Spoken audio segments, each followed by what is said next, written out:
Selamat siang, Assalamualaikum warahmatullahi wabarakatuh. Jumpa lagi dengan pelajaran sejarah Indonesia, di mana di bab yang kedua ini kita akan membahas tentang masa praaksara Indonesia.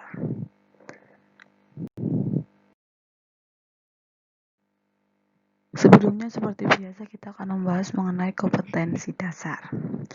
Pada pelajaran kali ini, kalian harus bisa yang pertama, memahami perkembangan bumi dan munculnya makhluk hidup. Yang kedua, memahami terbentuknya Kepulauan Indonesia. Yang ketiga, memahami corak kehidupan dan hasil kebudayaan pada masa praaksara. Dan yang keempat, memahami hasil-hasil kebudayaan Nusantara pada masa praaksara hingga tingkat lanjut. Oke, kita belajar lagi ya. Jadi nanti setelah ini, Ibu ingin kalian tahu alat seperti ini itu namanya apa? Ini adalah kapak genggam. Kapak genggam fungsinya untuk apa? Untuk memotong. Terus kalau yang ini lebih kecil lagi ya. Ini namanya flex. Flex itu fungsinya untuk mengupas makanan. Jadi hampir sama. Oke. Sebelumnya kita akan membahas mengenai perkembangan bumi dan munculnya makhluk hidup. Jadi asal-usul bumi itu ada sebuah teori yang menyebutkan yang dikenal dengan namanya teori Big Bang. Teori Big Bang ini menyebutkan bahwa bumi terjadi karena adanya ledakan yang besar atau ledakan tunggal yang melontarkan materi dalam jumlah sangat besar ke segala penjuru alam semesta. Kemudian materi-materi yang meledak tadi membentuk seperti bintang, planet, debu kosmis, asteroid, meteor, energi dan partikel lainnya hingga membentuk bumi.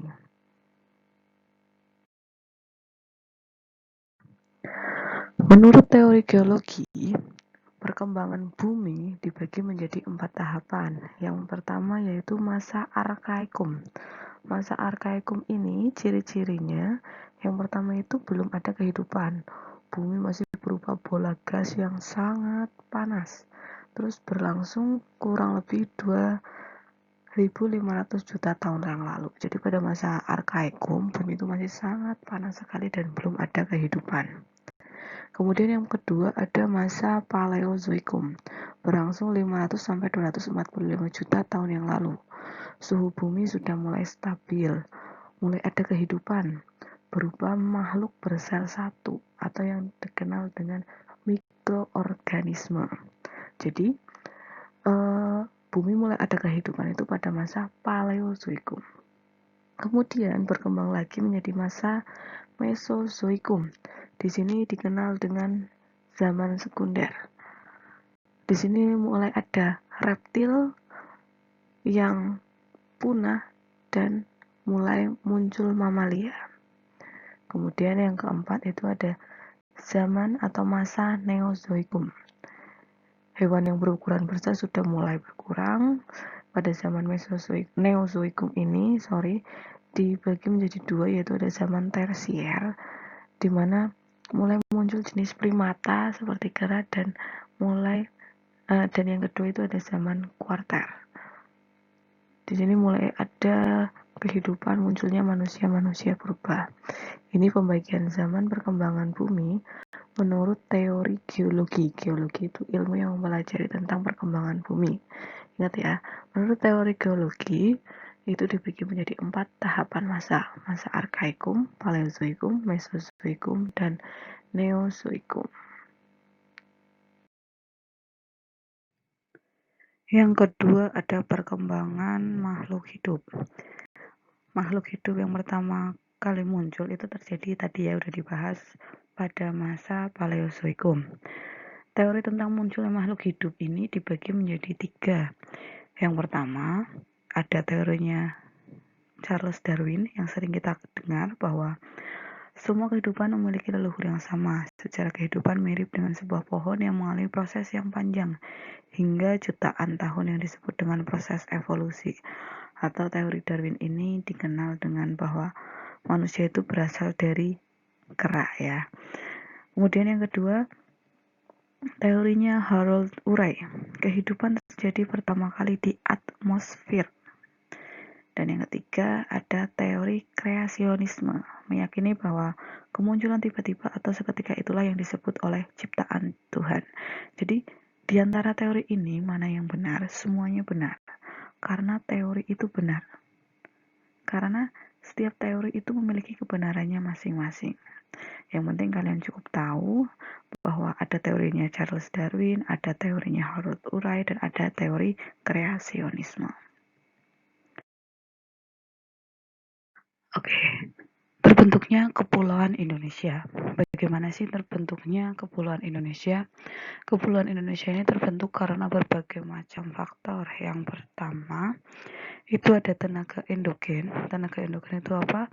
Tenaga yang berasal dari dalam bumi yang memberi pengaruh besar terhadap terbentuknya Kepulauan Indonesia, seperti kayak pergerakan lempeng menyebabkan gempa bumi itu kan mempengaruhi perubahan bentuk Kepulauan Indonesia. Terus yang kedua ada tenaga eksogen, tenaga yang berasal dari luar bumi, seperti ada atmosfer, air, organisme. Misal nih kalau pas airnya sedang banyak atau banjir yang sangat besar itu bisa merubah bentuk muka bumi. Terus yang ketiga ada perubahan iklim.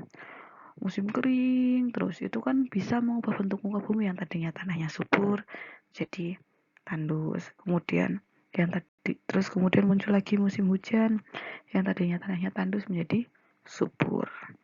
Terus yang keempat ada letusan gunung api. Jelas sekali ya, misal terjadi letusan di suatu tempat. Setelah gunung itu meletus, biasanya tempat di sekitarnya itu akan berubah. Entah menjadi lahar, entah menjadi sungai, entah menjadi daerah yang subur. Begitu. Jadi, keempat faktor tersebut merupakan faktor yang menyebabkan perubahan bentuk muka bumi. Ada tenaga eksogen, endogen, perubahan iklim, dan letusan gunung api. Dari tadi kita sudah membahas mengenai terbentuknya muka bumi dan lainnya.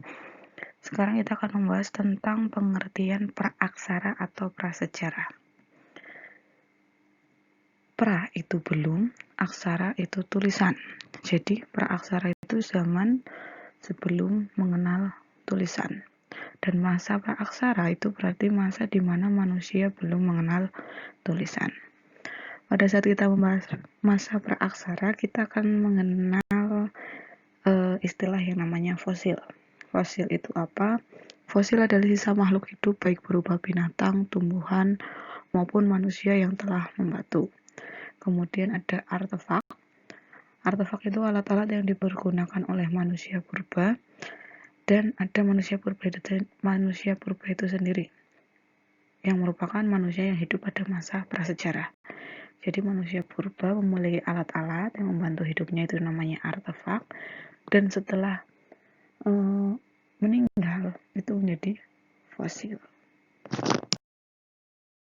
Ternyata manusia purba ini terbagi ke dalam 3 jenis ya di Indonesia. Yang pertama itu ada Meganthropus paleojavanicus, ditemukan oleh von Koenigswald di Sangiran sekitar tahun 1936 sampai 1941. Mega ini berarti besar, jadi Meganthropus paleojavanicus itu manusia besar yang ditemukan di Jawa. Ciri-ciri Meganthropus itu yang pertama memiliki tulang pipi yang tebal, otot kunyah yang kuat, tonjolan kening yang mencolok, tonjolan belakang yang tajam, tidak memiliki dagu, memiliki perawakan yang tegap, dan memakan jenis tumbuhan. Ini ciri-ciri Meganthropus paleojavanicus. Jenis manusia purba yang kedua ada Pithecanthropus erectus, manusia kera yang berjalan tegak. Ditemukan oleh Eugene Du Bois di Trinil tahun 1891. Ciri-cirinya tinggi badan 150 sampai 180, alat pengunyah tidak sekuat Meganthropus, geraham besar, dagu belum ada, hidung lebar, dan otak berkisar antara 750 sampai 1300. Jadi Pithecanthropus erectus ini salah satu jenis manusia yang sudah bisa berjalan tegak. Yang ketiga ada jenis manusia Homo. Homo ini terbagi menjadi 3, yaitu ada Homo solensis, berarti ditemukan di Solo, Homo wajakensis, manusia yang berasal dari Wajak, dan Homo sapiens, atau di sini lebih dikenal dengan manusia yang cerdas. Homo ini memiliki tingkat kemampuan yang lebih tinggi dibandingkan dengan Pithecanthropus erectus dan Meganthropus. Mengapa? Kita lihat dengan ciri-cirinya. Volume otak itu jelas lebih besar, tinggi badannya 130-210, otot tengkuk mengalami penyusutan, alat kunyah dan gigi mengalami penyusutan, muka tidak menonjol ke depan, berdiri dan berjalan tegak, berdagu dan tulang rahangnya biasa, tidak sangat kuat. Jadi, jenis manusia yang purba yang terbaik itu adalah jenis Homo. Selanjutnya ada pembagian zaman praaksara menurut ilmu arkeologi. Kalau tadi secara geologi, sekarang menurut ilmu arkeologi atau ilmu makhluk hidup. Yang pertama, itu ada zaman batu tua yang dikenal dengan Paleolitikum. Pada zaman ini terbagi menjadi kebudayaan Pacitan dan kebudayaan Ngandong. Kemudian yang kedua ada zaman batu tengah yang dikenal sebutan dengan Mesolitikum. Yang ketiga zaman batu muda atau Neolitikum. Yang keempat zaman batu besar, Megalitikum. Dan yang kelima itu ada zaman logam atau perundagian yang dibagi menjadi zaman perunggu dan zaman besi. Setelah ini akan kita bahas satu persatu, dan nantinya yang akan menjadi tugas kalian adalah mencari hasil kebudayaan dari masing-masing zaman, kemudian kalian tuliskan di buku tulis atau diketik. Tapi itu tugasnya nanti akan dijelaskan lagi. Yang pertama, zaman batu tua atau disebut dengan zaman Paleolitikum. Ini merupakan zaman yang tertua, di mana di sini manusia purba itu belum memiliki kepercayaan, mereka belum mengenal yang namanya agama, kehidupannya masih food gathering atau berpindah-pindah, hidup dalam kelompok kecil, jadi tidak menetap. Mereka biasanya tinggal di dekat sungai, karena sungai itu sebagai sumber kehidupan. Terus hasil kebudayaannya itu ada kapak perimbas, alat serpi, dan alat tulang. Jadi ciri-ciri masyarakat Paleolitikum ini masih berpindah-pindah mendekati sumber kehidupannya. Masuk ke zaman yang kedua yang dikenal dengan sebutan zaman batu tengah atau Mesolitikum. Pada zaman ini manusia purba sudah mengenal kepercayaan animisme dinamisme. Kemudian mereka tidak hanya berpindah-pindah tapi mulai berburu dan mengumpulkan makanan. Dan mereka mencoba-coba kemudian bisa menghasilkan api. Hasil kebudayaannya ada kejokan modingar, pabel, kapak pendek, pipisan, abrisaurus, flag, ujung mata panah, kapak persegi, dan alat-alat dari tulang. Nanti kalian kalau penasaran, ini akan menjadi tugas minggu depan. Tenang ya. Yang ketiga ada zaman batu muda atau Neolitikum. Di sini manusia sudah mulai menetap. Yang tadinya mereka berpindah-pindah, mereka mulai menetap karena mereka sudah mulai bercocok tanam. Ya masa setelah mereka menanam kemudian hasil tanamnya ditinggalkan, nggak mungkin. Jadi mereka sudah mulai menetap, tinggal di gua-guanya dekat dengan sungai, mulai bercocok tanam, dan di sini menyebabkan mereka sudah memiliki perkumpulan masyarakat. Begitu. Terus adanya kepercayaan atau agama yang mulai mereka anut masih animisme dan dinamisme. Dan hasil kebudayaannya atau alat-alat yang mereka gunakan itu ada beliung persegi, kapak batu, perhiasan, pakaian. Mereka sudah mulai menggunakan pakaian dari kulit kayu, dan kemudian ada tembikar. Dan alat-alat yang mereka gunakan itu sudah lebih modern ketimbang zaman batu tua dan zaman batu madya.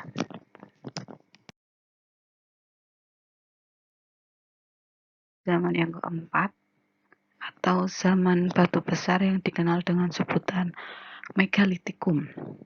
Di sini mereka sudah benar-benar food producing atau sudah tidak berpindah-pindah lagi. Alat yang digunakan juga terbuat dari batu-batu besar seperti di gambar di samping itu ada menhir, ada dolmen yang fungsinya itu sebagai tempat pemakaman atau sebagai alat perlindungan. Hasil budayanya ada menhir, dolmen, sarkofagus, kubur batu, punden berundak, waruga, dan arca. Yang kelima itu ada zaman logam atau yang sering dikenal dengan sebutan zaman perundagian. Di sini sudah mengenal animisme, dinamisme, dan sudah mengenal adanya sistem pernikahan, dan ada kehidupan sosial ekonominya itu mereka sudah bisa membuat alat-alat yang berbahan dasar logam.